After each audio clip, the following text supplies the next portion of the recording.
Right, ఇక ఆలస్యం చేయక మన వాక్యంలోనికి వెళ్ళిపోదాం. ఇప్పటికే చాలా ఆలస్యమైంది, మేము రావడమే ఆలస్యం. వర్షం కారణంగా కొంత ఆలస్యమైంది. ఏదేమైనా దేవుని చిత్తంలో 11:11 అయింది. మనం 11:30 వరకు వాక్యం విని ప్రభు బలలోనికి వెళ్దాం.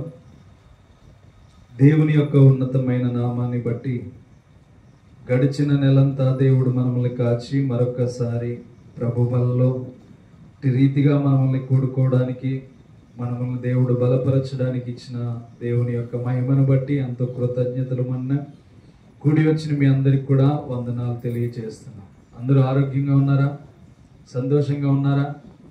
ఆలస్యంగా ఎందుకు వచ్చారు? మరి వర్షం కారణంగా. దేవునికి స్తోత్రం. ఏదేమైనా ఈరోజు ప్రభు వల్ల గనుక మనము దేవుని యొక్క విషయాలను తెలుసుకోవడం చాలా ప్రాముఖ్యమైనది. అయితే దేవుని విషయంలో గత నెలలో నేనే మీ మధ్యన ప్రభు వల్ల రొట్టె విరవడం జరిగింది కనుక ఏ వాక్యం మనము విత్తబడి ఉన్నది, విత్తబడిన వాక్యం ఎవరిలో ఫలించింది అనేది మనం నేర్చుకుందాం. ఎవరిలో ఫలించింది విత్తబడిన వాక్యం గుర్తుందన్న వాళ్ళు ఎంతమంది గుర్తుంది? 4 వారాలు దాటినాయి. ఏం గుర్తెట్టుకుంటామండి? బుధవారం చెప్పింది ఆదివారం గుర్తుంటలేదు మనం. అవునా? మనము చాలా చిన్న చిన్న విషయాలను నేర్చుకున్నాం. ఎదుటి వారిలో ఎలా ఉండాలి, మనం సంఘంలో అందరము సమానత్వము కలిగిన వారము, ఎవరికి వారే వారి పాత్ర సంఘంలో పోషించాలి, ఎవరు పెద్దవాళ్ళు చిన్నవాళ్ళు అనేది తేడా లేదు అనే విషయాలని మనం నేర్చుకున్నాం. ఎందుకని అంటే ఆ విషయాన్ని మీకు ఎందుకు గుర్తు చేస్తున్నానంటే మీరు మర్చిపోయారు కదా. 12 మంది కూడా నేను గొప్ప ఆయనతో ఎక్కువగా సహవాసం చేస్తున్నాను అనుకుంటున్న సమయంలో దేవుడు వారికి ఆ రొట్టెను విరిచి ఇవ్వడంలో ఎలా ఇచ్చాడంటే, మీ అందరూ నా మనసులో ఒకటే ఆలోచన కలిగిన వారు, మీరు నాలో ఏమాత్రము హెచ్చు తగ్గులు ఉన్నవారు కారు, మీరందరూ నాకు సమానులే అని. అర్థమవుతుందా? సమానులని దేవుడు ఏం చేశాడంటే ఒకటే రొట్టెని 12 మందికి పంచి ఇచ్చి చేశారు. ఒకటే గ్లాసులో ద్రాక్ష రసాన్ని అందరినీ వారి వారి ప్రకారంగా లైన్గా ఎత్తి పట్టుకుని తాగమని యేసుక్రీస్తు ఒకటే గ్లాసుని ఇచ్చారు. ఎవరికి కూడా అలా ప్రత్యేకించబడి ఎవరికి యేసుక్రీస్తు ఎవరా? ఈరోజు మనము కూడా ఎవరమయ్యా అంటే క్రీస్తులో ఒకరు. మనం ఎవరు? క్రీస్తులో ఒకరం. మనం క్రీస్తులో ఒకరం కాని వారు ఎవరయ్యా అంటే బాప్తీసం పొందని వారు క్రీస్తులో ఒకరు కారు. ఎవరు? బాప్తీసం పొందని వాళ్ళు క్రీస్తులో ఒకరు కారు. ఎందుకని అంటే దేవుడు క్లారిటీగా వాక్యంలో రాయించిన మాట ఏంటంటే, నా పాత్రలోనిది తిని త్రాగువాడే నాకు సంబంధించిన వాడని వాక్యం సెలవిస్తుంది.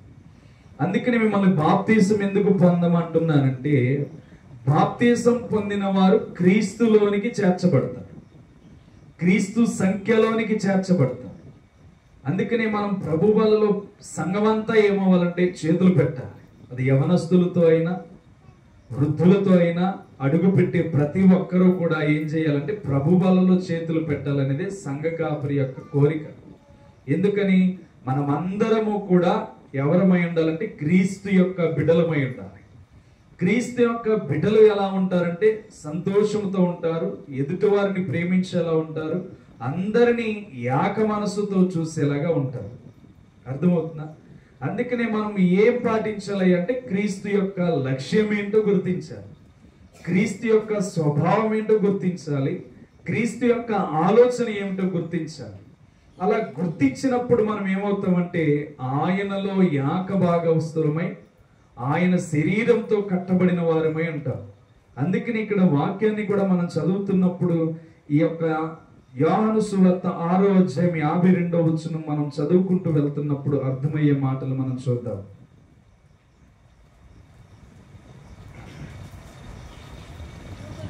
యూదులు చూడండి, యూదులు ఆలోచన చేయించిన మాట మనం వింటున్నాం. ఈయన తన శరీరమును ఎలాగూ తిననీయగలడని ఒకనితో ఒకడు వాదించిరి. కావున యేసు ఇట్లనెను, మీరు మనిషి కుమారుని శరీరము తిని ఆయన ఆ రక్తము త్రాగితేనే కాని మీలో మీరు జీవము గలవారు కారు అని చెప్తున్నాడు. అర్థమైంది? అప్పుడు నేను ఎందుకన్నానో యేసుక్రీస్తులో పాలు భాగస్తులు బాప్తిసం పొందని వారు ఎందుకు అవరని. ఇక్కడ దేవుడు చాలా క్లారిటీగా చెప్తున్నాడు. యూదులు అనుకుంటున్నారు ఆయన శరీరం విషయంలో ఆలోచన చేస్తున్నారు, యూదులు అనుకుంటున్నారు తన రక్తము విషయంలో అనుకుంటున్నారు. ఈరోజు చాలా మంది కూడా అనుకుంటారు ఆయన రక్తము తాగితే ఇలా అయిపోతామా, ఆయన రొట్టెను ద్రాక్షారసముగా లేకపోతే ఆయన రొట్టెను శరీరముగా తింటే ఇలాగా మారిపోతామా అని చెప్పి చాలా మంది అపహేళన చేసే వాళ్ళు కూడా ఉన్నారు. ఆయన కూడా మనిషే, నార్మల్ మనిషే అని చెప్పే వాళ్ళు కూడా ఉన్నారు. ఆయనని ఎందుకు నమ్మాలి, మనలా జీవించాడు, గర్భం నుండి వచ్చాడు అని చెప్పి మనల్ని మోసపరిచేవారు కూడా ఉన్నారు. అయితే దేవుని యొక్క లేఖనం మనకి చెప్తున్న విషయం ఏంటంటే, యూదులతో వాళ్ళకి ఇష్టమైన బిడ్డలు, ఎవరికి యేసుక్రీస్తుకు ఇష్టమైన బిడ్డలు ఎవరైనా ఉన్నారంటే యూదులు మాత్రమే. ఆ యూదులతో దేవుడు చెప్తున్న మాట ఏంటంటే, యేసుక్రీస్తు వారు ఇదిగో మీరు మనిషి కుమారుని శరీరము తిని ఆయన రక్తము త్రాగితేనే గాని మీలో మీరు జీవము ఏమన్నాడు, జీవము గలవారు కారు అన్నాడు. అంటే మనం ఏం చేయాలంటే, జీవము గలవారమై ఉండాలంటే ఆయన శరీరాన్ని ఆయన రక్తాన్ని మనం ఏం చేయాలంటే, ఈ శరీరము రొట్టెగా ఎలా అయితే తీసుకుంటున్నామో అలాగే ద్రాక్షరసాన్ని రక్తముగా ఎలా అయితే తీసుకుంటున్నామో ఆ పాత్రలో మనం ఏమయ్యాలంటే యేసుక్రీస్తులో ఏకమవ్వాలి. యేసుక్రీస్తులో ఎప్పుడు ఏకమవుతాం? బాప్తిసం పొంది ప్రభు బలలో చేతులు పెట్టినప్పుడు ఏకమవుతాం. కానీ మనం ఏం చేస్తున్నాం అంటే క్యాజువల్ గా దాన్ని రొటీన్ గా తీసుకుంటే లాభం లేదు. దాని వెనకాల గొప్ప ప్రభావం ఉందని తీసుకోవాలి, దాని వెనకాల గొప్ప శక్తి ఉందని తీసుకోవాలి. మన కొరకు చనిపోయిన వాడు పునరుద్ధానుడై తిరిగి లేచి మనమల్ని కూడా ఆ శరీరం అనేది రొట్టె అనేది తీసుకుంటున్నప్పుడు, ఆ రక్తం అనేది ద్రాక్షారసంగా తీసుకుంటున్నప్పుడు మనమల్ని కూడా ఒక రోజు పునరుద్ధానులుగా లేపడానికి అది ఇచ్చాడని గుర్తుపెట్టుకోవాలి. అర్థమవుతుందా? అంటే అందులో ఆ పాత్రలో మనం చేతులు పెడుతున్నామంటే మనం పవిత్రులమై ఉండాలి. ఆ పవిత్రమైన చేతులు ఎలా ఉంటాయంటే దేవునికి ఇష్టమైనవిగా ఉంటాయి. అందుకని ఈ రోజు మనం నేర్చుకుంటున్న వాక్యంలో ఏముంది అంటే, యూదులు కూడా వాళ్ళ మతప్రయ యొక్క ఆలోచన విషయంలో ఎలా ఉన్నారంటే, ఇదిగో ఈయన శరీరముని ఎలా తినగలము, ఈయన రక్తమును ఎలా త్రాగగలము అని చెప్పి వాళ్ళు ఒక ఆలోచన చేస్తున్నారు. ఆయన మీద పగపట్టి ఉన్నారు కనుక వారికి అజ్ఞానపు ఆలోచన వారి మీదకి ఏలుబడి చేస్తుంది. అర్థమవుతుందా? ఈరోజు మనం నేర్చుకుంటున్న వాక్యంలో మనం చూస్తే దేవుని యొక్క చిత్తాన్ని కనిపెట్టే మనము ప్రభు బలలో చేతులు పెడుతున్న మనకి యోగ్యమైన ప్రవర్తన దేవుడిచ్చాడు, మంచి ప్రవర్తన దేవుడిచ్చాడు, మంచి కార్యాలు చేయు శక్తిని దేవుడిచ్చాడు, మంచి అనుభవాలతో మనం ముందుకు సాగే ప్రయాణాన్ని దేవుడు మనకిచ్చాడు. అందుకని మనం ఏం చేయాలి అంటే, ఇదిగో చెప్తున్న వాక్యం, కావున యేసు ఇట్లా నేను మీరు మనిషి కుమారుని శరీరము తిని ఆయన రక్తము త్రాగితేనే గాని మీలో మీరు జీవము గలవారు కారన్నాడు. అంటే బాప్తిజం పొందని వారికి ఏం లేదయ్య అంటే జీవము లేదని మాట్లాడుతున్నాడు. ఏం లేదు? బాప్తిజం పొందని వారికి ఏమి లేదయ్య అంటే జీవము లేదు. ఎందుకని? వారు ప్రభు యొక్క రొట్టెను ప్రభు యొక్క రక్తమును తీసుకోవట్లేదు గనుక వారిలో ఏమి లేదయ్య అంటే నిజమైన జీవము లేదు. శరీర సంబంధమైన జీవం ఉంది కానీ ఆత్మ సంబంధమైన జీవము వారిలో లేకుండా పోయింది. అందుకనే మనం ఎలాంటి వారమై అంటే జీవము కలిగిన క్రీస్తును మనలో ధరించుకుని ప్రభు బలలో చేతులు పెడుతున్నాం. ఈ ప్రభు బలలో చేతులు పెడుతున్న మనము ఎలా ఉంటున్నామో కూడా గుర్తించాలి. ఎలా ఉంటున్నామో కూడా గుర్తించాలి. ఎందుకని? దేవుని యొక్క చిత్తాన్ని కనిపెట్టడమే ప్రభు బలలో చేతులు పెట్టడం. దేవుని యొక్క విషయాలను తెలుసుకోవడమే ప్రభు బలలో చేతులు పెట్టడం. అర్థమవుతుందా? అన్ని మర్చిపోయామంటే దాని వలన లాభం లేదు. ఎందుకో గత గత నెలలో మీకు వివరించిన వాక్యాన్ని కూడా మీకు ఎందుకు గుర్తు చేస్తున్నానంటే, మీరు మీ స్వభావాన్ని క్రీస్తు వలె మార్చుకోవాలి. ఎలా మార్చుకోవాలి? మీరు మీ స్వభావాన్ని క్రీస్తు వలె మార్చుకోవాలి. అప్పుడే మీలో జీవం అనేది పనిచేస్తుంది, అప్పుడే మీలో ధైర్యం అనేది పనిచేస్తుంది, అప్పుడే మీలో భయం అనేది తొలగిపోతుంది, అప్పుడే మీలో కొత్తగా జన్మించిన శిశువును పోలి మీ జీవితాలు ఉంటాయి. అర్థమవుతుందా? మీరు ఎప్పుడూ కూడా అనాలోచనతో ఉండద్దు. ప్రభు యొక్క రొట్టెను తీసుకుంటున్న వారి గురించి రాయబడి ఉంది కొరింథీ 11లో, చాలా భయంకరంగా రాయబడి ఉంది. ఎందుకు రాయబడి ఉంది? ఆ విషయంలో మనం ఆలోచన చేస్తే చాలా అద్భుతంగా దేవుడు ముందే హెచ్చరికలు ఇస్తున్నాడు. మనం ఇష్టం వచ్చినట్టు తీసుకోవడానికి కుదరదు, మనం ఇష్టం వచ్చినట్టు మాట్లాడడానికి కుదరదు, మనం ఇష్టం వచ్చినట్టు ప్రవర్తించడానికి కుదరదు.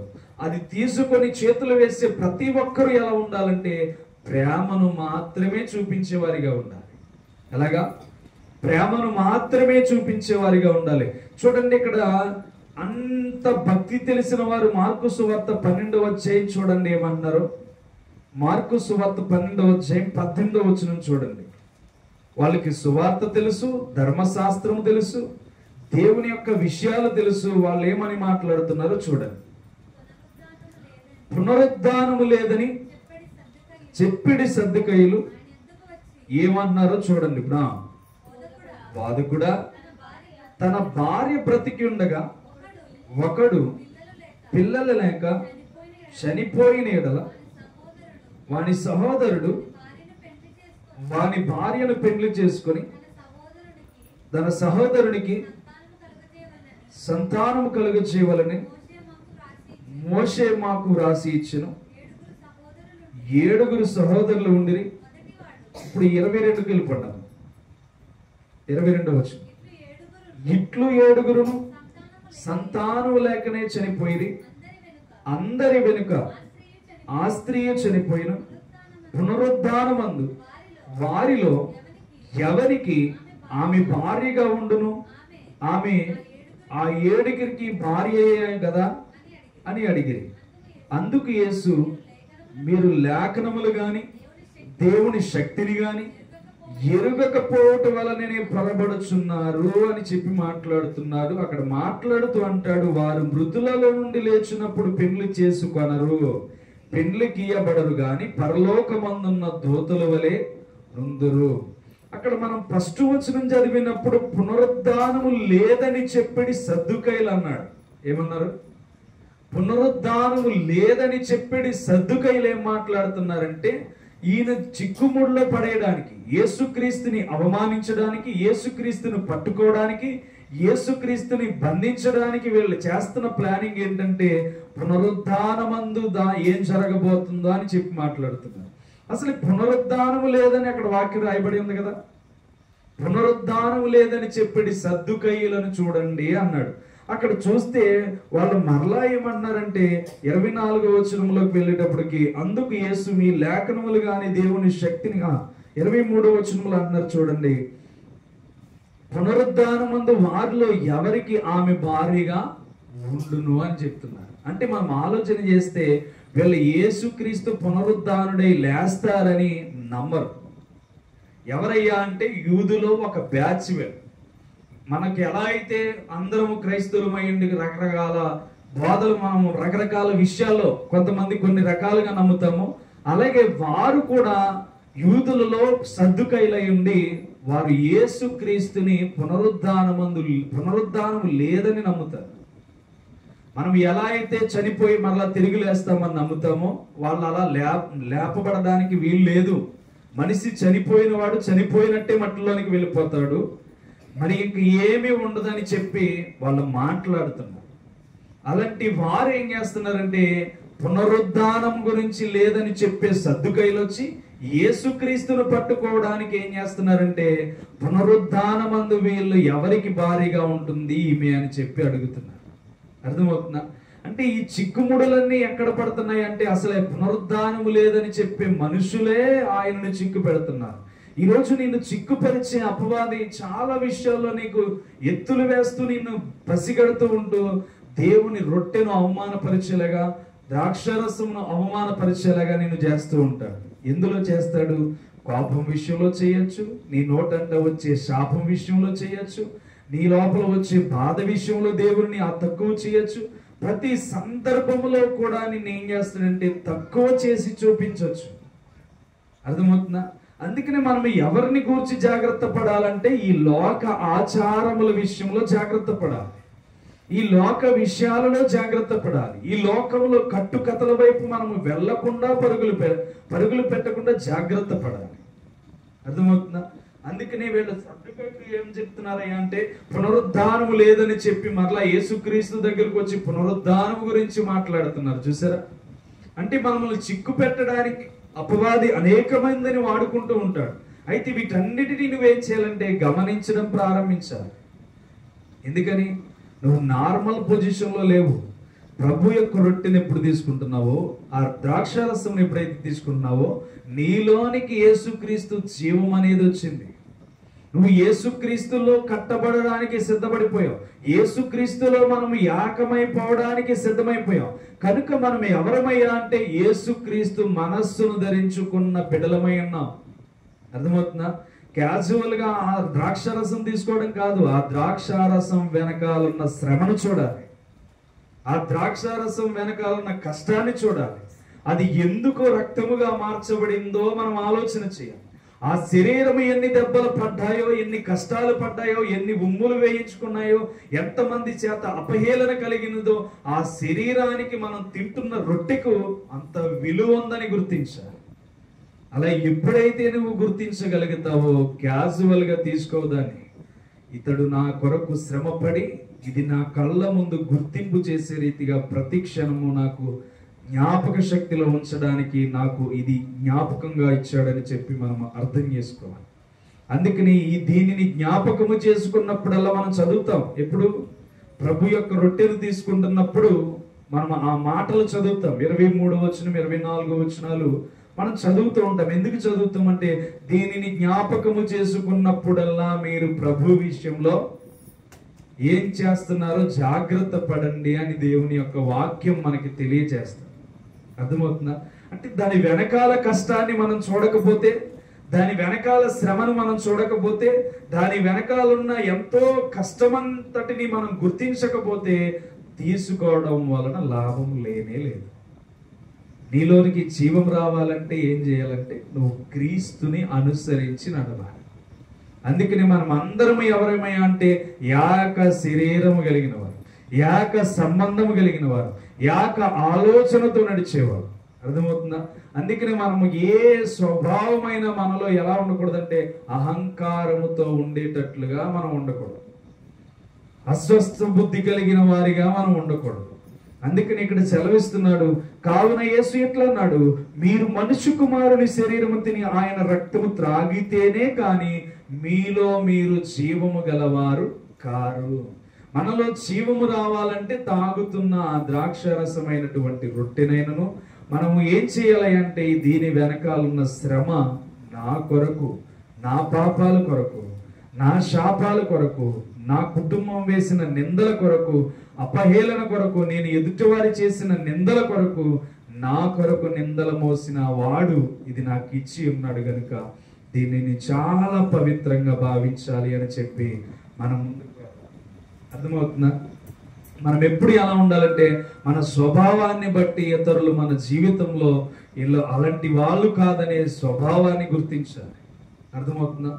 రీసెంట్గా నా సహోదరుడు, నాకు స్నేహితుడైన సహోదరుడు అన్యుడు నాకు స్నేహితుడిగా ఉంటాడు.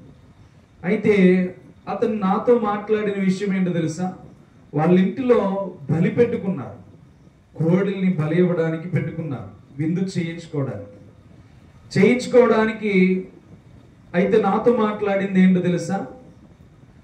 నువ్వు నాకు ఎంత స్నేహితుడు అయినా నీ లెక్కలు నీకుంటాయి, నా లెక్కలు నాకుంటాయి గనుక ఇదిగో నేను దానికి నిన్ను పిలవాలి కానీ నిన్ను ఎందుకు పిలవట్లేదంటే నువ్వు ఆ విషయంలో చేతులు పెట్టవని నాకు తెలుసు.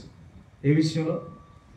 మేము బలి ఇచ్చే వాటిని మీరు తినరని నాకు తెలుసు. అతడు స్నేహితుడు నాతో ఇలా డైరెక్టర్ మాట్లాడుతున్నాడు చక్కగా, ఎలా మాట్లాడుతున్నాడంటే, నేను ఏ బ్రతుకులో ఉన్నానో, ఏ ఆలోచనతో ఉన్నానో, ఎవరి వైపు నడుస్తున్నానో, ఏ పద్ధతిలో వెళ్తున్నానో అవన్నీ తను అర్థం చేసుకున్నాడు గనక తన విషయంలో నాకే అభ్యంతరాలు పెట్టకుండా, నువ్వు నాకు ఇంటికి రావద్దులే గాని, బాధపడొద్దులే గాని, నీకు అన్ని ఇష్టం ఉండవు గనక నీకు చెప్పట్లేదని తనే ముందుగా చెప్పేశాడు. ఏమని? నువ్వు ఇలాంటివి తినవు గనక నువ్వు రావద్దని అతనే చెప్పేశాడు. ఎందుకని? మన క్యారెక్టర్ అనేది మన జీవిత నడవడికను బట్టి డిసైడ్ అయి ఉంటుంది. ఏదిగో అందుకనే అంటున్నాడు, మీలో మీరు జీవము గలవారు కావాలి అని దేవుడు చెప్తున్నాడు. కానీ ఇక్కడ జీవము గలవారు కారు అంటున్నాడు. అర్థమవుతుందా? అంటే మనం జీవము గలవారం అవ్వాలంటే మన స్వభావము, మన క్యారెక్టర్ అనేది ఎలా ఉండాలంటే, ఇదిగో వాళ్ళు విగ్రహార్పితమైన వాటి మీదకి చేతులు రానివ్వరు.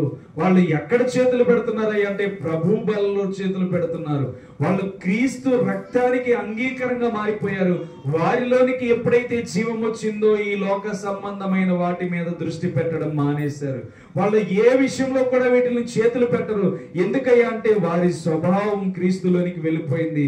వారు యేసు క్రీస్తు ఏం చెప్పాడో అదే చేస్తారు. కానీ వాళ్ళు ఇంకా ఎగస్ట్రాలు చేసి మనతో కలిసి మనకలాగా చిందులు వేసే పాటలు వేయరు అని చెప్పి వాళ్ళు తెలుసుకునేలాగా మన క్యారెక్టర్ జీవము కలిగినదై ఉండాలి.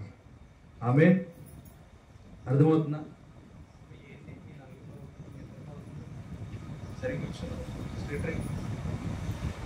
అర్థమవుతుందా?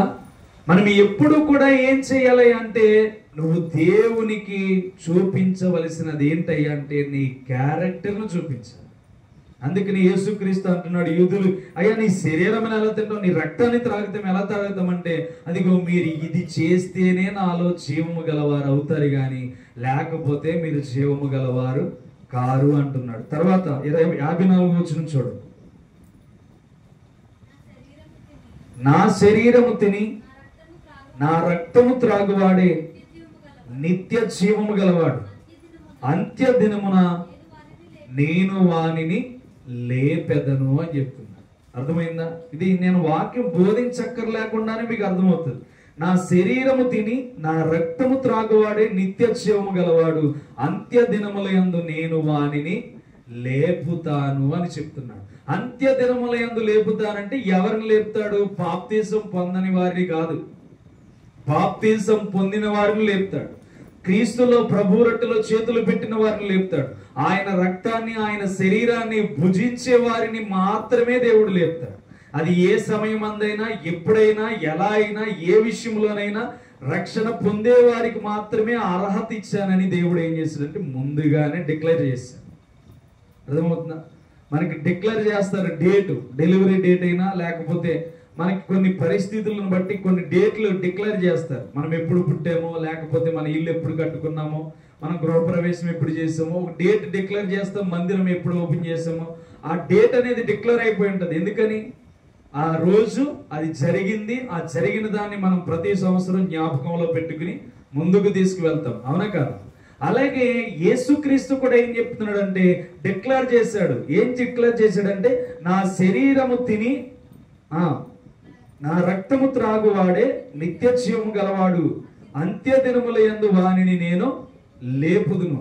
అంటే మనం అందరము ఎలా ఉండాలి అంటే ప్రభు వలలో చేతులు పెట్టేవారిగా ఉండాలి.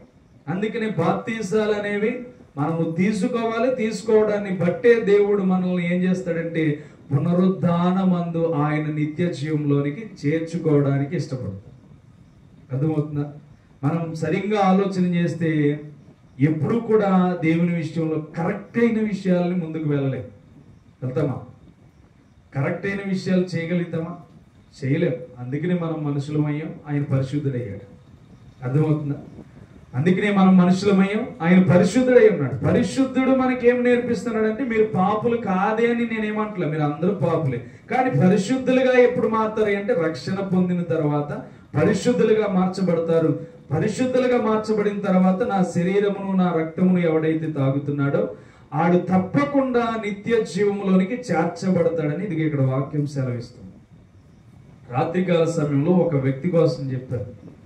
ఆ వ్యక్తి ఎవరయ్యా అంటే తను ఒలింపిక్స్కి వెళ్ళే రన్నింగ్ రేసర్ అంట. ఎవరు? ఒలింపిక్స్కి వెళ్ళే రన్నింగ్ రేస్, తన ప్రైజ్ కొట్టగలిగేంత శక్తి సామర్థ్యాలు ఉన్నవాడు. అతని పేరు రాశాను కానీ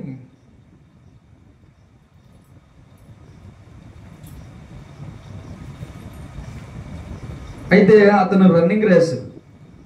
ఆ రన్నింగ్ రేసర్ అయితే అతడు ఆ దేశానికి మెడల్ సంపాదించవలసిన వాడై ఉన్నాడు. మెడల్ సంపాదించవలసిన వాడై ఉంటే రన్నింగ్ చేయవలసిన సమయంలో ఎప్పుడు ఏర్పడింది అంటే ఆదివారం సరిగ్గా వచ్చిందంట. ఎప్పుడు వచ్చింది? ఆదివారం సరిగ్గా వచ్చిందంట. అతడేమో ఆదివారం మాండంట అసలు. ఇప్పుడు ప్రపంచ స్థాయిలోనేమో వాళ్ళ దేశానికి గౌరవాన్ని తెచ్చే 100 మీటర్ల రన్నింగ్ రేస్ వచ్చింది. ఎంత? 100 మీటర్లు పరిగెట్టే రన్నింగ్ రేస్ వచ్చింది. రన్నింగ్ రేస్ వస్తే ఇప్పుడు ఆదివారం సరిగ్గా ప్రభుత్వం ఏం చేసిందంటే ఆదివారం పెట్టింది. ఇప్పుడు ఆదివారం పెట్టినప్పుడు ఇతను వెళ్తాడా ప్రపంచం కోసం, ఆదివారం మానేస్తాడంటారు? ఆలోచన చేయండి. ప్రపంచం కోసం పరిగి పెడతాడంటారా, లేకపోతే దేవుని కోసం ఆదివారం మానేస్తాడంటారా? మాట్లాడరమ్మా. నేను మిమ్మల్ని అడుగుతున్నాను, పేరుని దిగుతున్నాను, కనపడట్లేదు. ఇప్పుడు ప్రపంచ స్థాయిలో రన్నింగ్ రేస్ జరుగుతుంది. నీకు ఎగ్జామ్ అంతావా? ఆదివారం వస్తే రైట్ ఎక్కడ దొరికేసాడు.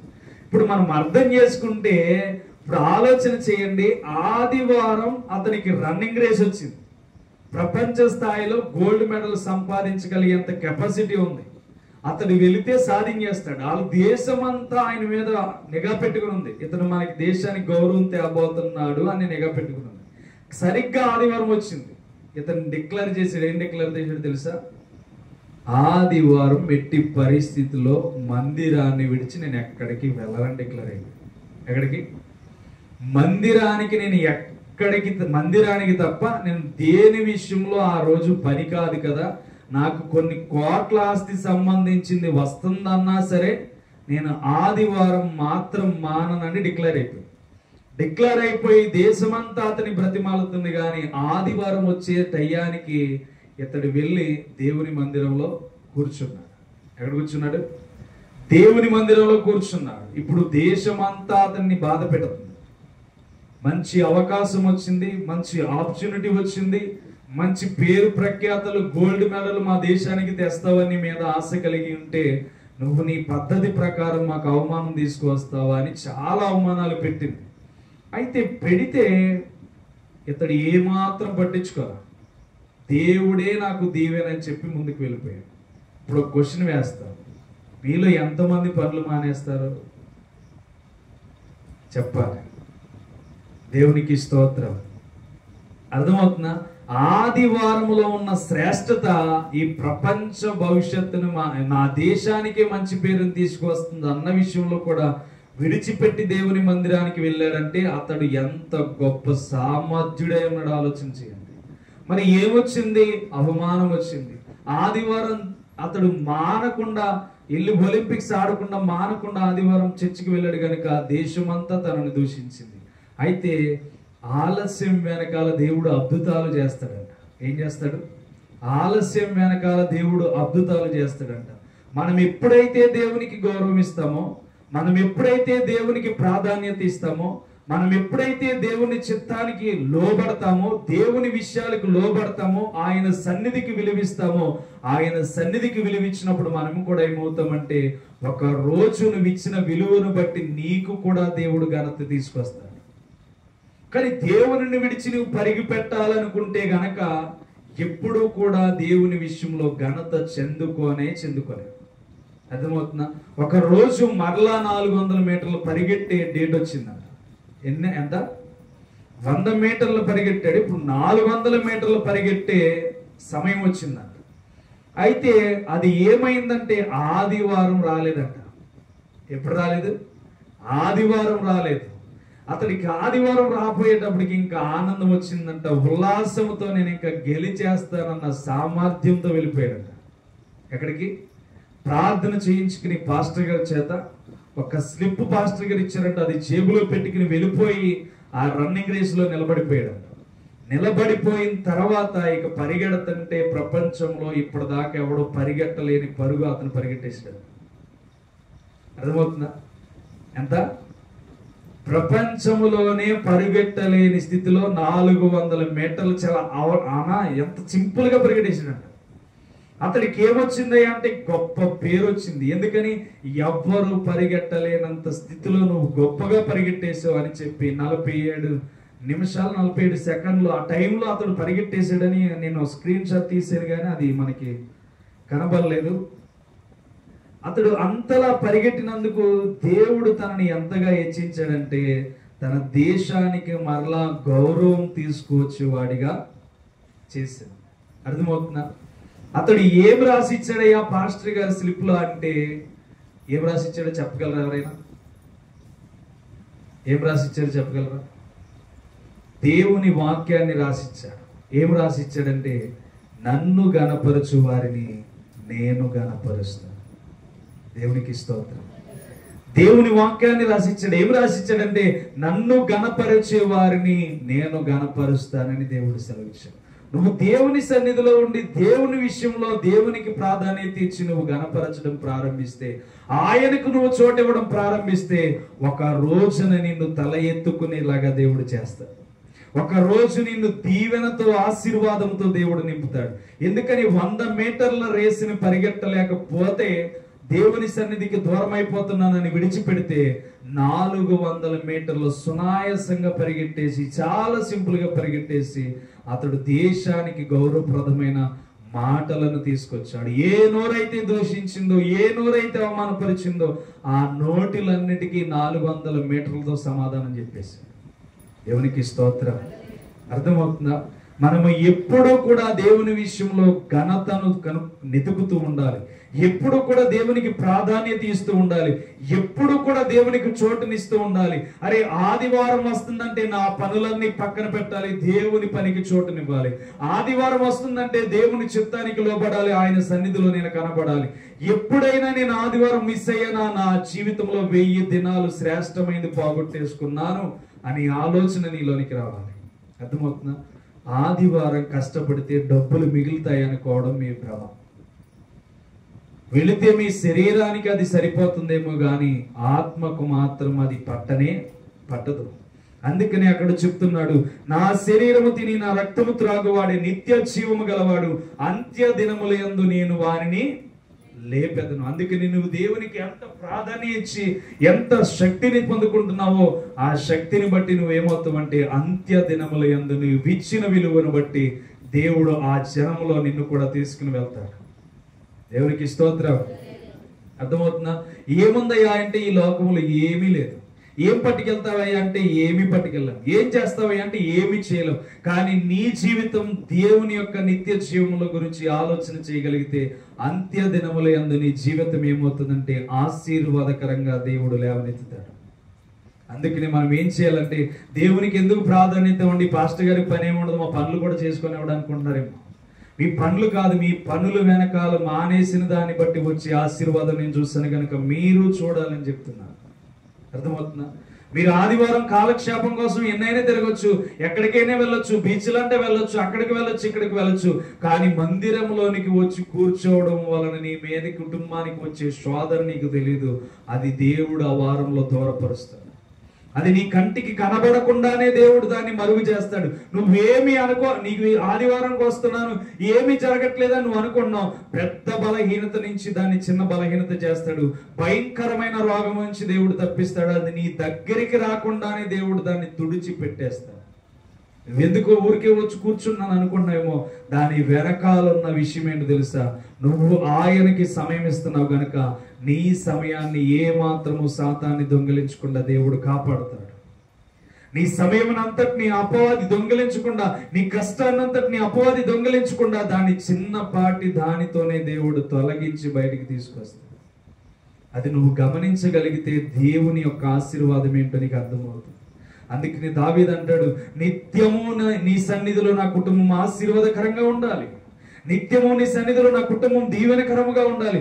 నిత్యము నా బిడ్డలందరూ నీ సన్నిధిలో ఆశీర్వాదముతో ఉండాలని చెప్పి దావీదు ఎందుకు అంటున్నాడంటే ఆయన సన్నిధిలో అంత సుఖములు కలవని వాక్యం సెలవిస్తుంది. అర్థమవుతుందా? ఈ సుఖాన్ని మనం తెలుసుకోలేక రాత్రనక పగలనక ఎంతో కష్టపడతాం. నేను అన్నాను, మీరు దేవునికి ప్రాధాన్యత ఇస్తే మీ కష్టాలన్నింటినీ తొలగించేవాడు ఆయన, మీ బాధలన్నింటినీ తొలగించేవాడు ఆయన. ఎందుకయ్యా సర్వ సృష్టికి అసలే పాదపీఠమే భూమి అన్నాడంటే, ఆ పాదపీఠం కలిగిన భూమిలోనికి ఒక నలుసు వలె ఇక్కడ అడుగు పెట్టాడయ్యా అంటే, ఒక మానవుడి వలె అడుగు పెట్టాడే అంటే, ఆకాశం పట్టజాలని వాడు ఇక్కడ అడుగు పెట్టాడే అంటే, మనం ఎంత రొటీన్ గా చూస్తున్నాం. ఆయన దూషించేవారు ఉన్నారు, ఆయన ఎవడని మాట్లాడేవాడు ఉన్నారు లేదా? ఆయన ఎవడు? ఆయన నార్మల్ మనుషుడే, అసలు దేవుడే కాదని మాట్లాడేవాడు ఉన్నాడు. అంత తగ్గించుకొని భూలోకానికి వచ్చి నేను ఎలా బ్రతికానో అలా బ్రతకండి అని యేసుక్రీస్తు చూపిస్తే, అలా బ్రతకడానికి కూడా మనకి సమయం లేకుండా పోతుంది. అర్థమవుతుందా? అలా సమయం లేకుండా బ్రతుకుతున్న విషయాలను మనం గమనిస్తే, వాళ్ళకి మనకి వ్యత్యాసాలు ఏంటంటే, నా స్నేహితుడు నన్ను గుర్తించాడు, నీ పక్కనున్న వారు నిన్ను గుర్తిస్తున్నారా? ఎక్కడో ఉన్న నా స్నేహితుడు అన్యుడేంటి, వీడు ఎలాంటి వాటిల్లో చేతులు పెట్టడు అని గుర్తిస్తే, మిమ్మల్ని చూసిన వారు, మీరు క్రీస్తు రొట్టెలో ప్రభువులో చేతులు పెడుతున్న మిమ్మల్ని చూసి, వీళ్ళు అలాంటి వారు కాదు, వీళ్ళు యేసు క్రీస్తుని కలిగి జీవిస్తున్న వాళ్ళు, వీళ్ళు నిత్య జీవం కొరకు ప్రాకులాడుతున్న వాళ్ళు, ఒక రోజు వీళ్ళు చనిపోతే పరలోకంలో చేర్చబడడానికి యేసు క్రీస్తు కొరకు ప్రయాసపడుతున్న వాళ్ళని చెప్పి మిమ్మల్ని చూసి ఎవరైనా మాట్లాడుతున్నారా? ఆలోచన చేయండి. డిఫరెన్స్ ఎక్కడ ఉండదు, మనం చేసే వాటిపైనే ఉంది. డిఫరెన్స్ ఎక్కడ ఉండదు, మనం మాట్లాడే మాట విషయంలో ఉంది. డిఫరెన్స్ ఎక్కడ ఉండదు, మనం చేసే ప్రవర్తన ఎలా ఉందో దానిని బట్టి మన జీవితంలో కలుగుతూ ముందుకు వెళ్తుంది. అర్థమవుతుందా? ఈరోజు నువ్వు గమనించు, నువ్వు నీలో క్రీస్తుని చూపించగలుగుతున్నావా? ఆయన అంటున్న మాట ఒకటే చెప్తున్నాడు, కావున యేసు ఎట్లా, నేను మీరు మనుష్య కుమారుని శరీరము తిని ఆయన రక్తము త్రాగితేనే గాని మీలో మీరు జీవము గలవారు కారు. నా శరీరము తిని నా రక్తము త్రాగువాడే నిత్య జీవము గలవాడు, అంత్య దినముల యందు నేను వానిని లేపుదును. అక్కడ 55వ వచనానికి వెళ్ళినప్పుడు అంటున్నాడు, నా శరీరము నిజమైన ఆహారమును, నా రక్తము నిజమైన ప్రాణమునై ఉన్నది. నా శరీరము తిని నా రక్తము త్రాగువాడు నాయందును నేనును, నాయందు నేను వానియందు నిలిచియుందుము అని చెప్పి మాట్లాడుతున్నాడు. అర్థమవుతుందా? మీరిద్దరూ ఏకమై ఉంటారంట. ఎవరిద్దరు? యేసుక్రీస్తు నీ యందు నిలబడతాడు, నువ్వు యేసుక్రీస్తు నందు నిలబడ్డావు గనుక యేసుక్రీస్తులా నీవు నిలబడ్డానికి ఇష్టపడితే ఆయన నీతో కలిసి ఉంటానని చెప్తున్నా. అర్థమవుతుందా? ప్రభు బలలో ఉన్న విషయాలు ఏంటయ్యా అంటే, మనం నేర్చుకుంటూ వెళ్తే చాలా విషయాలు ఉంటాయి. అయితే మనం మొదటి దగ్గరే అత్తమాట అది చెప్పించుకుంటే దాని వలన మనకి ఏమవుతున్నామంటే, నీతో సహవాసం చేసే యేసయ్యను పోగొట్టేసుకుంటాం, నీతో సహవాసం చేసే యేసయ్యను దూరపరుచుకుంటున్నాం, నీతో కలిసి ఉండాలని యేసయ్య కృపను దూరపరుచుకుంటున్నాం.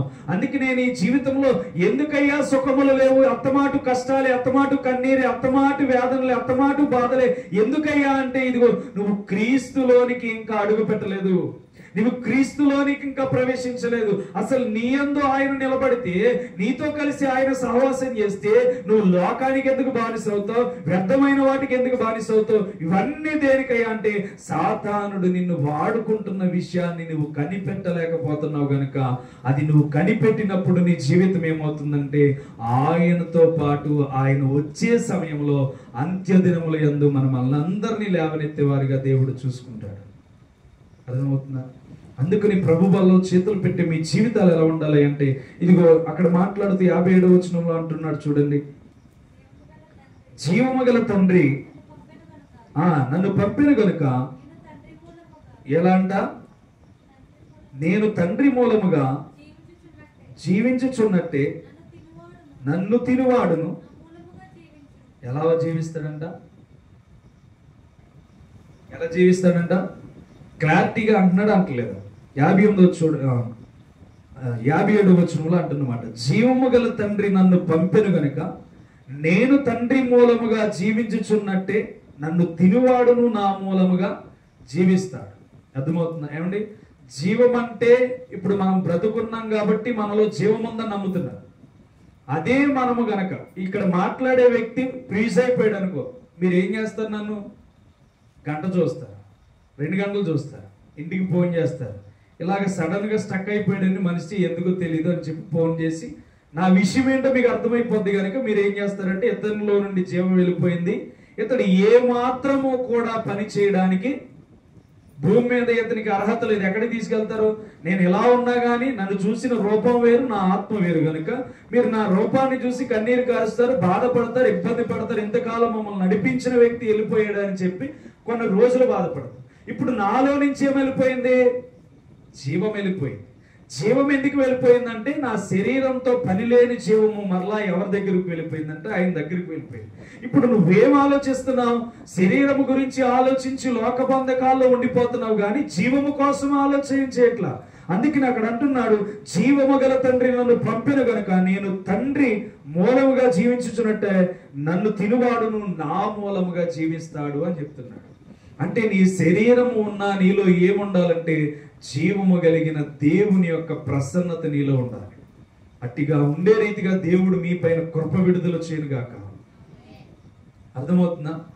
మీలో ఏం రావాలి అంటే జీవం రావాలి. జీవం ఎలా వస్తుంది అంటే, ఇదిగో శరీరము, ఈ యొక్క శరీరము, ఈ యొక్క ఆత్మ వేరైపోయినప్పుడే జీవం అనేది నీకు అర్థమవుతుంది. అంత్య దినముల యందు నువ్వు లేపబడాలంటే, అంత్య దినముల యందు నువ్వు పైకి లేవనెత్తబడి దేవునితో సహవాసం చేయాలంటే, ఇప్పుడు తండ్రి ఎలా అయితే జీవము గలవాడై ఉన్నాడో ఆయన మూలముగా జీవించే వారు కూడా అది తిని ఆయన మూలముగా జీవించాలి. అర్థమవుతుందా? అందుకనే ఆయన జీవము గలవాడై ఉన్నాడు, ఆయన కుమారుని పంపించాడు, ఆ కుమారుడు జీవము గలవాడై ఉన్నాడు. ఆ కుమారుడు రొట్టెను, ఆ కుమారుడు ద్రాక్షరసమును ఎలా అయితే ఆయన శరీరాన్ని మనకి మలచి ఇచ్చాడో అదే రీతిగా ఆయన శరీరంలో పాలు పంపులు పొందే మనల్ని కూడా ఆయన జీవములోనికి చేర్చుకునేలాగా దేవుడు మనల్ని మారుస్తాడు. అర్థమవుతుందా? అందుకని మనం ఏం చేయాలంటే ఆయన ముందు నిలబడాలి. ఆయనే మనతో నిలబడతాడు. ఆయనతో సహవాసం చేయకుండా మనతో ఆయన అన్నటికీ నిలబడడు. ఇప్పుడు ఆయన నిలబడాలంటే నువ్వేం చేయాలి? ఆయన జీవాన్ని వెతకాలి.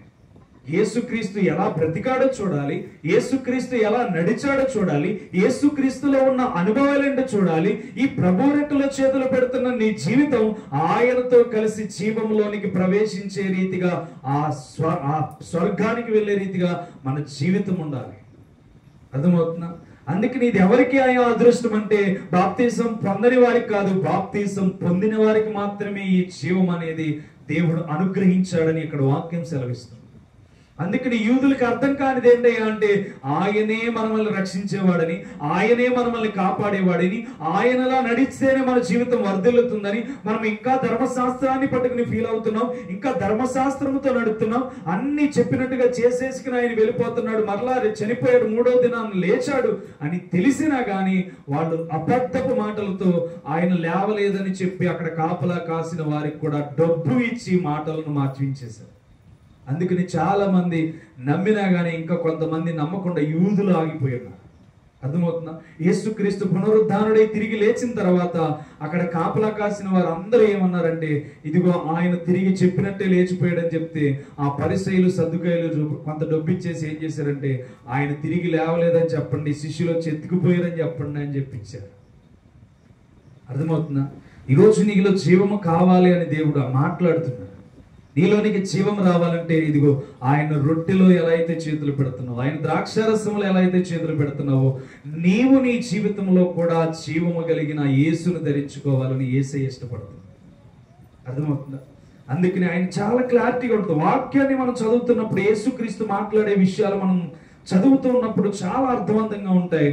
ఆ చదువుతున్న మాట 57వ వచనంలో చక్కగా రాయబడి ఉన్నది, జీవము కలిగిన తండ్రి నన్ను పంపెను గనుక నేను తండ్రి మూలముగా జీవించుచున్నట్టే నన్ను తినువాడును ఆ మూలముగా జీవిస్తాడు అని చెప్తున్నాడు.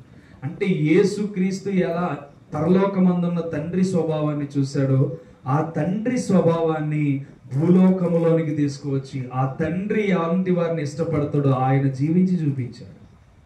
అర్థమవుతుందా? ఆయన పరలోకమందు తండ్రి ఏదైతే ఇష్టపడుతున్నాడో ఆ తండ్రి అనుభవాలేంటో, ఆ తండ్రి ఆలోచనలేంటో, ఆ తండ్రితో గడిపిన సమయాలేంటో అవన్నీ చూసుకొని భూలోకంలోనికి వచ్చి ఏం చేశాడయ్యా అంటే, ఆ తండ్రికి ఇష్టమైన బాటని శిష్యులకు, నమ్మిన వారికి, విశ్వసించిన వారికి, ఆయన వెంట వెళ్ళిన వాళ్ళందరికీ ఏం చేశాడంటే, ఇదిగో నా తండ్రి చిత్తం పరలోకంలో ఈ రీతిగా ఉంది కనుక మీరును ఇలాగే నడవండి అని చెప్పి ఆ రీతిగా శిష్యులకు వెంటబెట్టి నేర్పించాడు. యోధా తప్పిపోయాడు, కానీ మిగతా 11 మంది మాత్రం హతసాక్షులుగా మార్చబడ్డానికి ఇష్టపడ్డారు. అర్థమవుతుందా? ఈరోజు మనం యేసుక్రీస్తుని ఎందుకు పోలి నడవాలంటే పరలోకమందు అలా ఉన్నవారికే స్థానం దొరుకుతుందంట. ఎలాగా? యేసుక్రీస్తులా ఉన్నవారికి మాత్రమే పరలోకంలో స్థానం దొరుకుతుంది. యేసుక్రీస్తులా నడిచిన వారికి మాత్రమే పరలోకంలో స్థానం దొరుకుతుంది. యేసుక్రీస్తులా ఉన్న విషయాల్లో ఎలా అయితే తగ్గింపు కలిగి ఉన్నాడో ఆ తగ్గింపు కలిగిన వారికే పరలోకంలో స్థానం దొరుకుతుంది.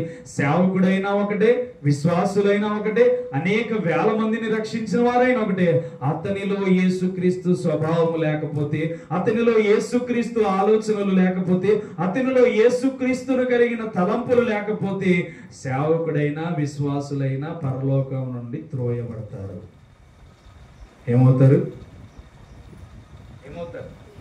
పరలోకం నుండి త్రోయబడతారు. ఎవరంటే వాళ్ళు? సేవకులైనా త్రోయబడతారు, విశ్వాసులైనా త్రోయబడతారు, వేల మందిని రక్షించిన వారైనా త్రోయబడతారు. ఎందుకని? వాక్యం ఆల్రెడీ చెప్పేసింది, ప్రభువా ప్రభువా అని నన్ను పిలిచి ప్రతివాడు పరలోక రాజ్యంలో చేరడు.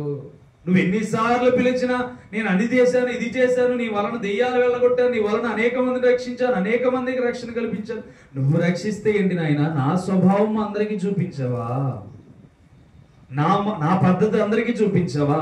నేను ఏ రీతిగా నడిచాను, ఏ రీతిగా బోధించాను, ఏ రీతిగా ప్రేమించాను, ఏ రీతిగా అందరితో కలుస్తున్నాను, ఆ రీతిగా నీ జీవితం నడిచిందా అని చెప్పి దేవుడు అడుగుతాడు. అప్పుడు నువ్వేమంటావు? ఆలోచిస్తావు, నీకు నాకు సంబంధం లేదు, నీకు ఇక్కడ స్థానం లేదు, ఓ అని దేవుడు అంటాడు. అర్థమవుతుందా?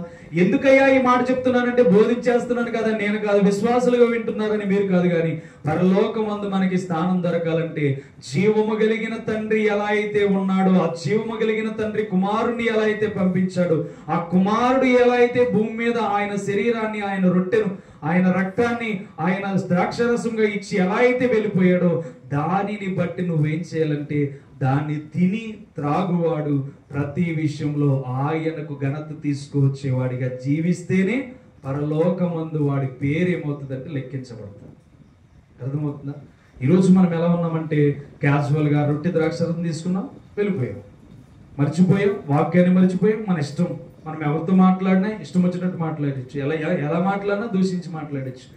అంటే మనం మర్చిపోతున్నాం. అందుకని యేసుక్రీస్తు ముందుగానే హెచ్చరికిచ్చాడు, ప్రభువా ప్రభువా అని పిలుచు ప్రతివాడు వెళ్ళడు, పరలోక రాజ్యానికి వెళ్ళడు. అది సేవకుడైనా వెళ్ళడు, విశ్వాసి అయినా వెళ్ళడు, ఎలాంటి వారు దేవుని నమ్మిన వారైనా వెళ్ళరు. నేను నమ్మాను కదా ప్రభు అంటే కాదు, నువ్వు యేసుక్రీస్తుని నీలో చూపించాలి. యేసుక్రీస్తు నిన్ను చూసి అయ్యో నాలాగా బ్రతుకుతుంది, నాలాగా నడుస్తుంది, నాలాగా ప్రవర్తిస్తుంది, ఇతడిని నేను కాపాడాలి, ఈమెను నేను కాపాడాలని ఈమె దేవుడే నిన్ను ఇష్టపడి అంత్య దినముల యందు నిన్ను లేపాలంట. దేవునికి స్తోత్రం. అర్థమవుతుందా? అందుకనే మనం ఏం చెయ్యాలయ్యా అంటే దేవుని విషయంలో చేతులు పెట్టి మనము ఆశీర్వాదకరమైన అనుభవాలతో ముందుకు వెళ్ళాలి. దేవుని చిత్తాన్ని కనుక్కుంటూ ముందుకు వెళ్ళాలి, దేవుని ఆలోచనలను కనుక్కుంటూ ముందుకు వెళ్ళాలి. ఎందుకయ్యా ఈ భయంకరమైన విపత్తులో కూడా మనకు సువార్త కావాలంటే క్రీస్తు త్వరలో రానయ్యున్నాడు కనుక వారి వారి క్రియల చొప్పున దేవుడు తీర్పు ఇవ్వబోతున్నాడు కనుక ఈ ప్రభు వలలో చేతులు పెట్టి మనమేం చేయాలి అంటే దేవుని చిత్తాన్ని కనుగొని ముందుకు వెళ్ళాలి. అర్థమవుతుందా? అందుకనే 58వ వచనంలో చూస్తే అంటాడు,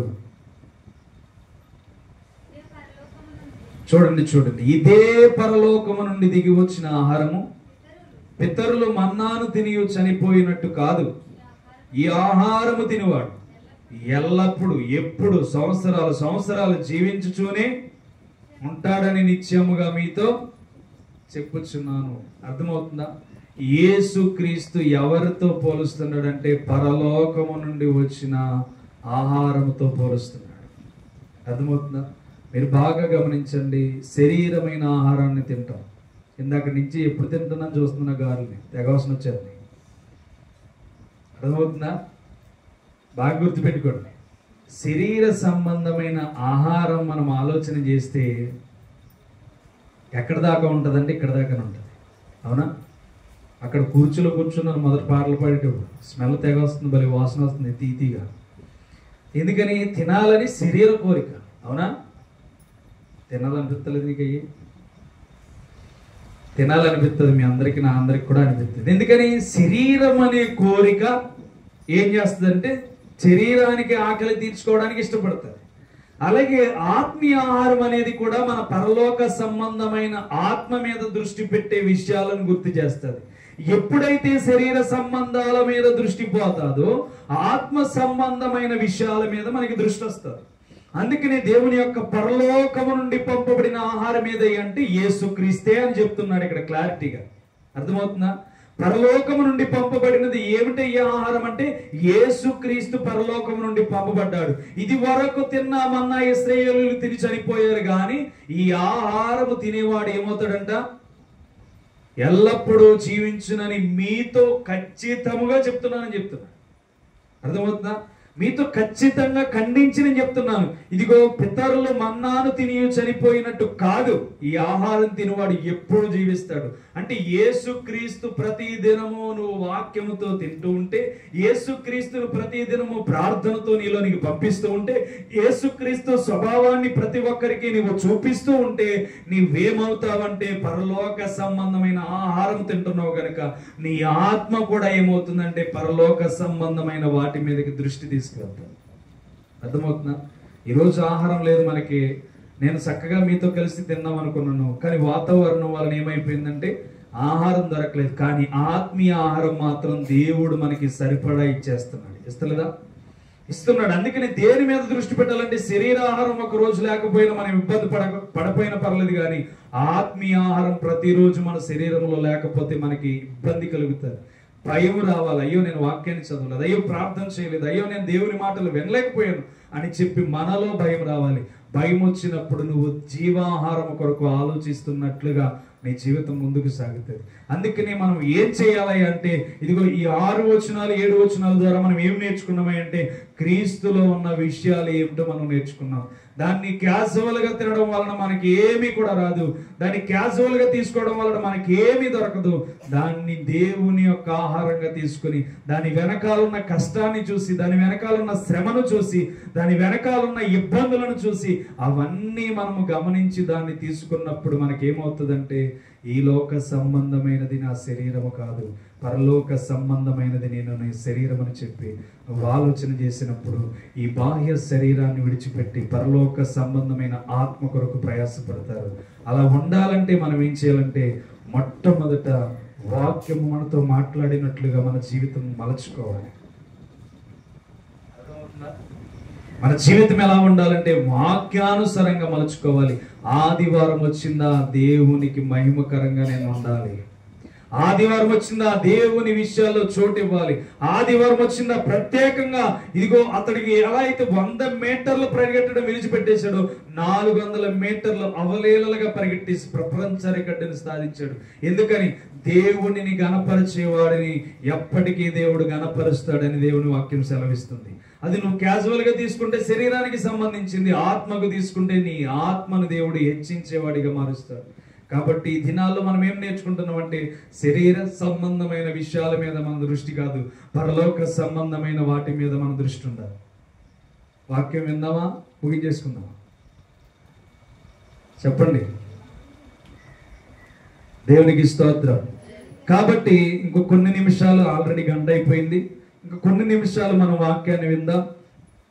మనము దేవుని విషయంలో నేర్చుకుంటున్న విషయంలో చాలా దేవుడు చెప్తున్నాడు. ఏం చెప్తున్నాడు అంటే కొరింథీ పత్రిక మనం ఎందుకు చదివించుకున్నామో మనకు అర్థమయ్యేలాగా ఒకసారి ఈ వివరణ కూడా మీకు ఇవ్వడానికి ఇష్టపడతాను.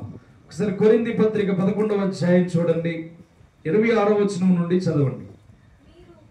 మీరు ఈ రొట్టెని తిని ఈ పాత్రలోనిది త్రాగునప్పుడల్లా ప్రభు వచ్చే వరకు ఆయన మరణము ప్రచురించాలి. ఏం చేయాలంట? దాన్ని తినుచున్నవాడు, ఆ పాత్రలోని చేతులు పెడుతున్నవాడు ప్రభు యొక్క విషయమును గురించి ప్రకటన చేయాలంట. ఏం చేయాలి? ప్రకటన. ఏమో రైట్. దేవునికి స్తోత్రం. చూడండి, మనము ఎప్పుడు కూడా ఏం చేయాలి అంటే క్రీస్తుని ప్రచురింప చేయాలి. ఎంతమంది చేస్తున్నారు? మీరున్న ప్రాంతాన్ని బట్టి ఇక్కడ నేను ఉంటే ఇప్పటికి చాలా మంది దున్నేసేవాడిని. అర్థమవుతుందా? ఎందుకని? బీడు పడిపోయిన భూమి చాలా ఉంది ఇక్కడ. ఈ భూమిని ఇప్పటికి చాలా దున్నేసేవాడిని, సగం పైన దున్నేసేవాడిని. ఎకరం నాకు దేవుడు ఇస్తే ఇప్పటికి అరెకరం దున్నేసేవాడిని 2 సంవత్సరాలు. ఎందుకని? దేవుడు విస్తారమైన పంట మీకు ఇచ్చాడు.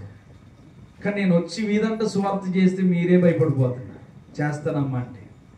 కానీ మీరు ఆలోచన చేయండి, మీకు బంధువులు ఉంటారు, స్నేహితులు ఉంటారు, ఇరుగు పొరుగు వారు మాట్లాడేవారు ఉంటారు, అన్యుల చుట్టూ అన్య ఆచారాల చుట్టూ తిరిగేవారు ఉంటారు. దేవుడు అంటున్నది ఏంటో తెలుసా? నువ్వు పాత్రలో చేతులు పెట్టడం కాదు, కానీ ఆ చేతులు పెట్టిన మీరు నన్ను గురించి ప్రచురింప చేయాలి, పాకాలి. ఒకరికొకరు ఏం చేయాలంటే మీరు చెప్పుకోవాలి. చెప్పుకోవడం బట్టి ఏమవుతుందంటే క్రీస్తు హెచ్చించబడుతున్నాడు. అర్థమవుతుందా?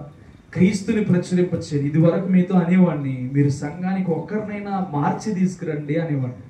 కానీ మీలో స్థిరమైన విశ్వాసం కనపడలేదు, నేను చేయగలననే పట్టుదల మీలో కనపడలేదు. అందుకని అప్పటి నుంచి మరలా అడగడం మానేస్తాను.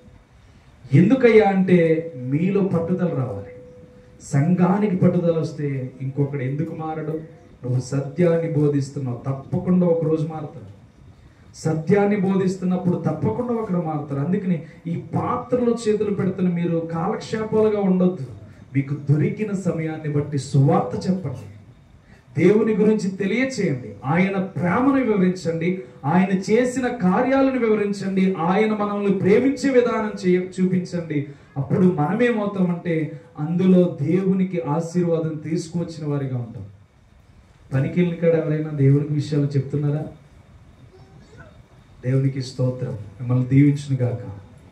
అర్థమవుతుందా?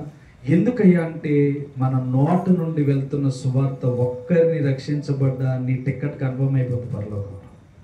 అర్థమైపోతుందా? ఒక్కరు రక్షించబడాలి. ఎందుకు రక్షించబడాలి? నీలో క్రీస్తు వేదన ఉంటే సువార్త చెప్పగలుగుతావు. నీలో క్రీస్తు వేదన ఉంటే నీ దగ్గర కూర్చున్న అన్యులతో నువ్వు దేవుని మాటలను వివరించగలుగుతావు.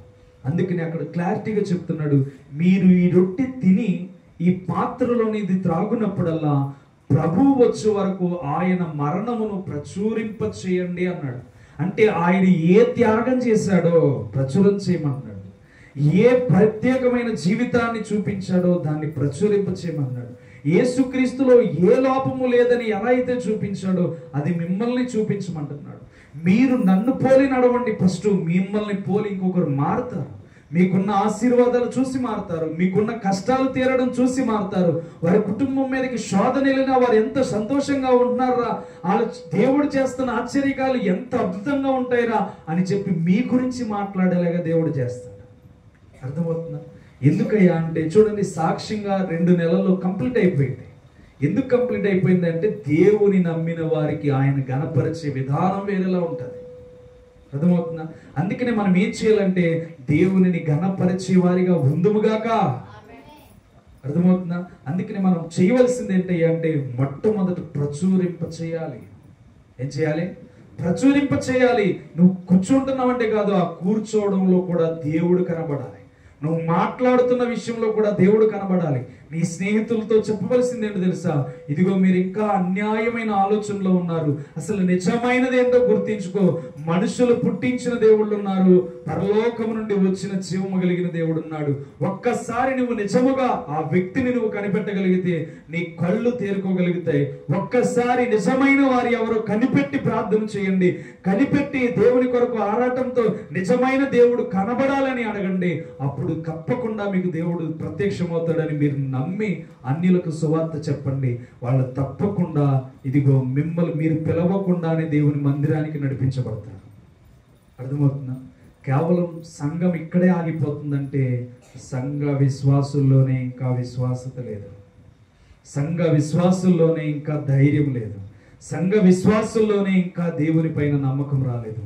అందుకని దేవుని విషయం కోసం మరొకసారి మీకు గుర్తు చేస్తున్నాను, మీరు దేవుడు వచ్చేంత వరకు ఆయన మరణము గురించి ప్రచురం చేసే వాక్కుని దేవుడు మీ నోటికి ఇచ్చునుగాక. అర్థమవుతుందా? ఎప్పుడు కూడా మీరు ఆలస్యం చేయొద్దు. ఈ పాత్రలో చేతులు పెడితే ఎంత భయంకరమో అది చక్కగా వివరించడానికి మరొక సమయాన్ని నేను తీసుకుంటాను. ఇప్పటికే సమయం చాలా అధిగమించి అయింది, వాతావరణం కూడా బాగాలేదు. కాబట్టి దేవుని విషయంలో మనము ఒకే ఒక్క మాట చూసుకుని ముగించుకుందాం. చూడండి, లూకా సువార్త 22వ అధ్యాయం 19వ వచనం చూడండి. ఈ వాక్యాన్ని చూసి మనము 22వ అధ్యాయం 19వ వచనం. పిమ్మట ఆయన ఈ యొక్క రొట్టెను పట్టుకుని కృతజ్ఞతాస్తుతులు చెల్లించి దాన్ని విరిచి వారికిచ్చి, ఇది మీ కొరకు ఇయ్యబడుచున్న నా శరీరం, నన్ను జ్ఞాపకము చేసుకొనుటకు దీనిని చేయడని చెప్పు. ఎందుకు దేవుడు ఇచ్చాడు ఇదంటే, ఆయన పడిన కష్టాన్ని మరిచిపోతామని గుర్తుగా ఇచ్చాడు. ఆయన పడిన ఇబ్బందులన్నిటిని మరిచిపోతామని గుర్తుగా ఇచ్చాడు. బాప్తిసం పొందిన వాళ్ళకి మనం పొందిన వాళ్ళమై చేతుల్లో పెడుతున్నాం కనుక, ఈ చేతులు పెట్టే మనము ఆయన గాయాలని మరిచిపోవద్దు. మనము బాప్తిసం పొంది ప్రభు రొట్టెను తింటున్నామంటే ఆయనని మరలా గాయపరిచే వారిగా ఉండకూడదు. కొట్టిన దెబ్బ మీద మనకి ఏదైనా పుల్లగుచ్చుకుందనుకో ఎంత బాధ వస్తుంది ఆలోచించి. మనకి చిన్న గాయమైంది, ఆ చిన్న గాయము తగ్గక ముందే ఎర్రగా ఉన్నప్పుడే మరలా దాని మీద ఒక పుల్ల దిగిపోయింది. మనకి ఎంత బాధగా ఉంటుందో ఆలోచించేయండి. ఉంటుందా? ఉండదా? చాలా పెయిన్ ఉంటుంది. దాని పుల్లని 4 ముక్కలు కాదు కదా, 100 ముక్కలే చేసిస్తాం ఆ కోపాన్ని బట్టి. చేస్తామో చేయము. అలాంటప్పుడు యేసుక్రీస్తు మన కొరకు గాయాలు పడ్డారు. నన్ను జ్ఞాపకం చేసుకున్నప్పుడల్లా మీరు జాగ్రత్తగా ఉండండి అని దేవుడు చెప్తున్నారు. అయితే దేవుడు చెప్తున్న విషయంలో మరలా మనం దాని మీద గాయం చేయొచ్చా? మీకే వదిలిపెడుతున్నాను. మరలా మనం గాయము చేయకూడదు. ఒకవేళ మనం చేస్తున్నామేమో, అలా చేసేవారిగా ఉండకూడదు. దేవుని విషయంలో మనం ఏం కలిగి ఉండాలంటే, ఆయన మనకిచ్చే జీవాత్మను పొందుకోవడానికి ఎదురు చూస్తూ, ఆయన జీవము గలవాడై ఉన్నాడు కనుక మనము కూడా జీవము కలిగిన వారిగా ఉండేలాగా ఆయన కృప మనతో రావాలి. అలా బ్రతకడానికి మనం సిద్ధపాటు చేయాలి. దేవుడు కష్టపడ్డాడు, విడిచిపెట్టేశాడు, మరలా మరిచిపోయి క్యాజువల్గా ద్రాక్షరసమే కదా, క్యాజువల్గా రొట్టే కదా అని మనం ఆలోచన చేయొద్దు. అది తీసుకున్నప్పుడల్లా నీలో ఒకటి రావాలి. నా పాపాల కొరకు చనిపోయిన వ్యక్తి, నా దోషాల కొరకు చనిపోయిన వ్యక్తి, నేను చేసిన అపహేళన కొరకు, నేను చేసిన అన్యాయమైన క్రియల కొరకు, తెలియని దానిని పూజించిన దాని కొరకు, ఇదిగో నా పాపములన్నిటినీ తీసేసి నా బిడ్డల మీదకి వెళ్లకుండా నన్ను నా కుటుంబాన్ని కాపాడిన దేవునికి ఎంతో స్తోత్రాలని చెప్పి దానికి అంత విలువిచ్చి నువ్వు తీసుకోగలిగితే, ఒకరోజు మన భవిష్యత్తు అంత్య దినముల యందు మనం చూడగలుగుతాం. అలా ఉండాలి అంటే క్రీస్తును అవమానించకుండా మనం బ్రతికే వారిగా ఉందముగాక. అట్టి కృప దేవుడు మనకు అనుగ్రహించి మన కుటుంబాలను ఆశీర్వదించును గాక. చిన్న ప్రార్థన చేసుకుని ప్రభు వాళ్ళలోనికి వెళ్ళిపోదాం. మహా గొప్ప దేవుడా, నీకు వందనాలు. సర్వశక్తిమంతుడు తండ్రి, ప్రభు, పాపులమైన మమ్మల్ని రక్షించడానికి లోకానికి వచ్చావు. బలహీనులమైన మమ్మల్ని రక్షించడానికి లోకానికి వచ్చావు. ఎన్నోసార్లు మరలా అవమానపరుస్తూనే ఉన్నాం తండ్రి. ఎన్నోసార్లు మరలా గాయపరుస్తూనే ఉన్నాం తండ్రి. ఎన్నోసార్లు నిన్ను ఇబ్బందులు పెడుతూనే ఉన్నాం తండ్రి. ప్రభు, ఇదిగో ఈ మధ్యాహ్న కాల సమయంలో మరొక్కసారి నీ వర్తమానాన్ని విన్నాం. ఇని మేము ధైర్యం తెచ్చుకున్నాం. ఇని మేము బలముతో బ్రతుకుతున్నాం. ఇని మేము శక్తితో బ్రతకడానికి ఇష్టపడుతున్నాం. నిజమే, పుండు మీద తండ్రి మరలా గాయమైతే ఎంత భయంకరమైన బాధ ఉంటుందో అలా మిమ్మల్ని అనుక్షణము బాధపరుస్తూనే ఉన్నాం తండ్రి. ఇక నుంచి నీవు వచ్చేంత వరకు ప్రభా నీ మరణమును ప్రచురింప చేయవారిగా బిడ్డల్ని జ్ఞాపకం చేసుకోండి. బిడ్డల్ని పాత్రలో చేతులు పెడుతుండగా వీరికి దీవెన దయచేయండి. శరీర బలహీనతల నుంచి విడుదల చేయండి. ఆత్మ బలమును దయచేయండి. వినికిడిలో విన్న వారిని కూడా తండ్రి, వారు నిజమైన దాన్ని గుర్తించే భాగ్యాన్ని దయచేయండి. నీ బిడ్డలందరినీ ప్రేమతో దీవించి ఆశీర్వదించి బలపరచి నీ కృపలో వర్ధిల్లింప చేయమని ప్రభు అయిన యేసుక్రీస్తు నామములో నీ నామానికి మాత్రం మహిమ చెల్లించుకుంటూ క్రీస్తు నామం పేరిట అడిగి వేడుకొనుచున్నాం తండ్రి. ఆమేన్. మనం వాక్యాన్ని చదువుదాం.